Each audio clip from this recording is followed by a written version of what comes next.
Welcome to the Realty Rundown, the podcast that cuts through the noise of the real estate world. Your hosts, seasoned industry experts Nick and Nate, are here to guide you through the entire process. Each week, they're breaking down the latest market trends, decoding complex jargon, and sharing insider secrets you won't find anywhere else. Whether you're buying your first home, selling a property, or building an investment portfolio, we provide the clear, actionable advice you need to make your next move your best move.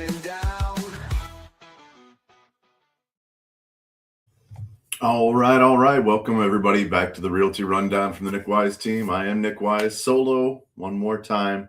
Think we're going to get Nathan and maybe Julio both on the episode next week. So you want to make sure you tune in to catch those guys.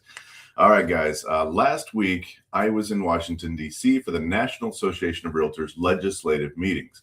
Our job was simple. We were meeting directly with members of Congress and to advocate for Hoosier homeowners and future home buyers here in Indiana. Now, before I could even get into my first meeting, I almost didn't make it.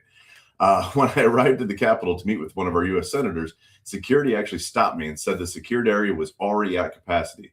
Not something you want to hear when you're trying to be on time for a meeting with the United States senator. And I remember thinking, if anybody should be late here, it should probably be the senator, not me. And I explained to the guy, I'm like, hey, I've got an appointment. And they explained that they don't care because other people had gone into the meeting area without an appointment. It kicked me out of the registration. So not great.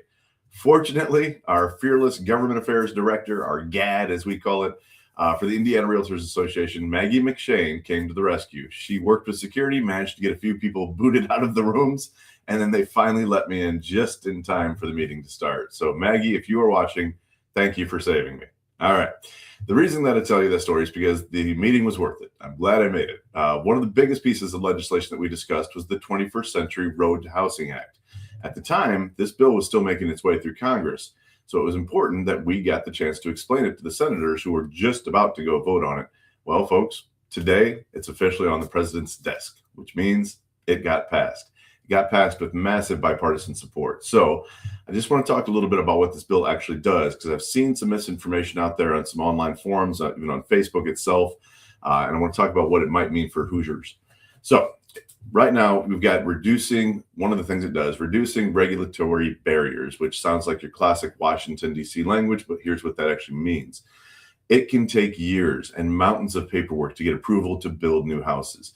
Developers face overlapping regulations, lengthy review processes, and definitely inconsistent requirements from different government agencies. So what this bill aims to do is cut some of that unnecessary red tape. It is not, and I repeat, because this is what I've been seeing, it does not eliminate important safety or environmental standards. It does not.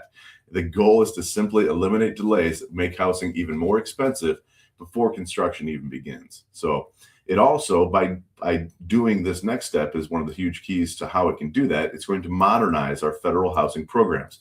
So many of our federal housing programs were created literally decades ago. Housing, construction, and financing have all changed in that time, but these rules haven't. So the legislation updates those programs so they're better aligned with today's housing market, which means builders, lenders, and our local governments have better tools available to address today's housing shortages instead of relying on these outdated rules. What else does it do? It gives communities more flexibility. And this is probably my favorite part because every community is different. What Goshen needs isn't necessarily what Indianapolis needs. What Middlebury needs might be very, very different from what South Bend needs. So instead of getting Washington, D.C. to try to dictate one solution for every city and town, this bill gives more control to local communities, more flexibility to solve their own housing challenges.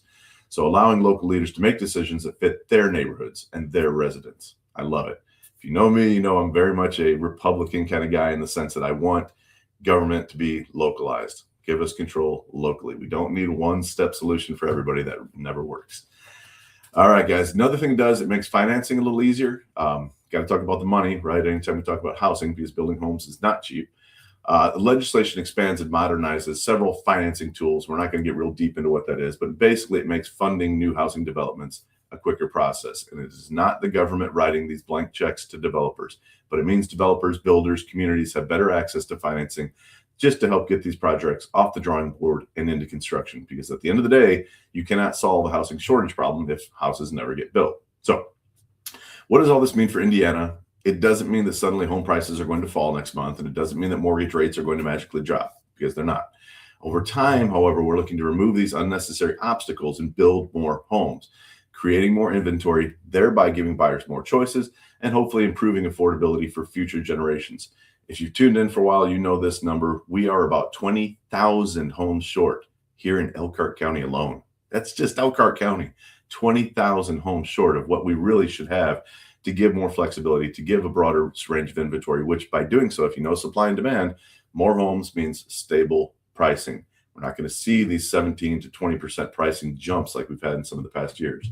So that is why I was in Washington last week, guys, to advocate for policies that help homeowners and future homeowners right here in Indiana. Now, real quick, not everybody is celebrating this. I thought this was actually very interesting. The bill has some controversy, even though it passed both the House and the Senate with that overwhelming bipartisan support. Not everybody is convinced it's the exact right approach. In fact, one of our own state senators that we met with, Todd Young, stands against this final version of the bill because he is concerned, not that we don't need more housing. He knows we do. His concern is that the final bill didn't go far enough in addressing local regulation zoning regulation changes, which he believes are the biggest barriers to building more homes. So that's a part of this too. You know, sometimes you get these bills and they're not exactly what you want, and that's how it is for Senator Young. Senator Banks loves it. He was a big proponent of it. He voted for it. He helped pass it. So as I am recording this episode right now on Monday morning, this bill is actually sitting on the president's desk. President Trump has kind of unexpectedly postponed signing it, not necessarily because of concerns about the policies itself, but because he wants Congress to take another step first with some legislative priority on the Save America Act. That would be the act that then requires people to get voting ID. When they register to vote, they're going to have to show ID. When they come to vote, they're going to have to show ID.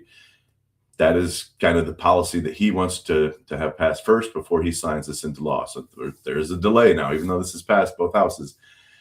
We got to remember how the sausage gets made in DC, right? Just because a bill passes Congress, it doesn't mean it immediately becomes law. And that's what we're dealing with right now. I do think we'll get this through. It'll get signed. It pretty much has to. It's just a matter of time. All right, guys, I'm going to cut it real short there. I've already gone close to my time, but I do want to touch base real quick on our next episode because it's going to be kind of a continuance of this. The other thing we did while we were in DC is advocated for the Revitalizing Downtowns and Main Streets Act. Revitalization of downtown sounds like a good thing, right? So this legislation is designed to help communities convert old vacant office buildings or warehouses, hotels, other unused or underused commercial properties into much needed housing. And there's good news there, guys. We've got a very similar proposals proposed by our own Senator Jim Banks in what he calls the Reside Act. It has already passed the United States Senate. It was part of this broader housing package. And the Reside Act is basically doing exactly what we talked about. It's creating a pilot program to help these communities redevelop vacant and deteriorating buildings into new homes. And it's going to use grants to do that. So if we're a participating city, county, or state, we can apply for some of this grant money to convert these old buildings and turn them into housing. I've seen some really cool projects. Fort Wayne has done some amazing things, and I'll try to have some examples ready for you guys next week when we discuss this in more detail. We're going to talk about how it's going to help us here in our own community. All right, guys. Until then, just remember, Nick knows I've got your Wyse replies when you've got real estate questions, and we will see you next week, hopefully, with Nate and Julio back on board. Have a great day, everybody. And that's a wrap on another episode. Thanks for tuning in. We hope you had as much fun as we did. We love sharing real estate insights, but as you can see, we also love to have a good time. This energy and passion is what we bring to every client. Buying or selling a home is a huge deal, but it doesn't have to be stressful. With the right team, it can even be fun. Ready to make your move? Let's connect.